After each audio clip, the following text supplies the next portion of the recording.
Nous sommes en plein début du mondial de football et pratiquement tout le monde sera scotché pendant un mois à cet événement-là.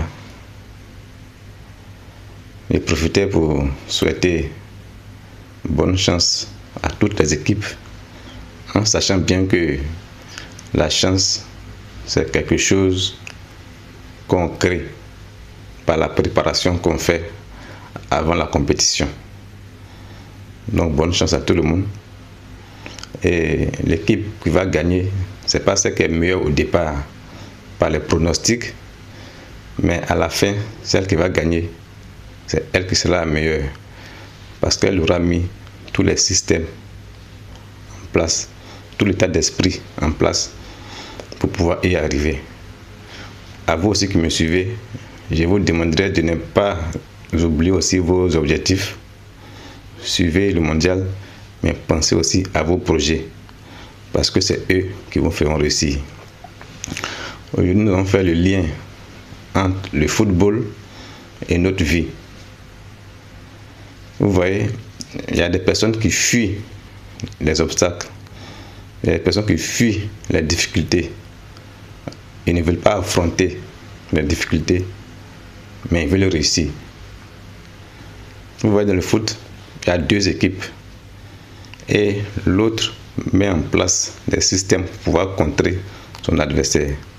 C'est pareil dans la vie. Il y a des difficultés devant nous. Il faut trouver des systèmes pour pouvoir les surmonter. Il ne faut pas fuir. Parce que quand tu fuis, tu restes dans la médiocrité et d'autres avancent. Ceux qui avancent, ce ne sont pas les plus intelligents ni les plus forts. C'est ceux qui acceptent d'affronter les difficultés. C'est pareil dans le foot. Certains prennent des buts rapidement, mais ils se reprennent et créent des systèmes et puis ils gagnent à la fin. Tu as déjà peut-être échoué dans la vie, tu es peut-être découragé, mais ce n'est pas le moment de se décourager, de créer des systèmes pour pouvoir surmonter ce qui t'a fait échouer.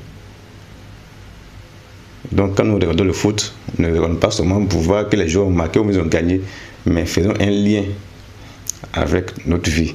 Quel a été leur état d'esprit? C'est comme ça qu'on gagne dans la vie.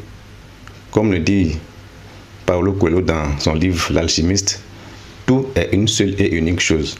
Ce qui se passe dans le foot se passe aussi dans ta vie.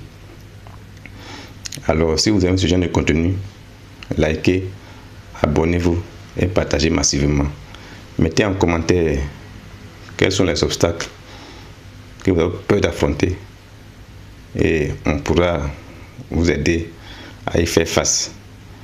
Je m'appelle Selagui François, je suis opérateur économique ivoirien, je suis auteur, je suis aussi créateur de contenu. Alors bienvenue sur ma chaîne, c'est une chaîne de motivation, de développement personnel et tout ce qui a trait à nos pensées. Parce que ce sont nos pensées qui nous font réagir. Ce sont nos pensées qui nous donnent tout ce que nous voulons. Alors il faut qu'on y travaille beaucoup. C'est pour ça que ma chaîne sera pratiquement focalisée dessus. Ceux qui me voient pour la première fois, c'est normal parce que j'attendais le mondial pour pouvoir lancer aussi ma chaîne YouTube. Alors, accaparez-vous la chaîne, likez massivement et abonnez-vous. On aura toujours des vidéos plus motivantes, plus inspirantes à vous donner. En attendant, paix, amour et joie chez vous. Merci.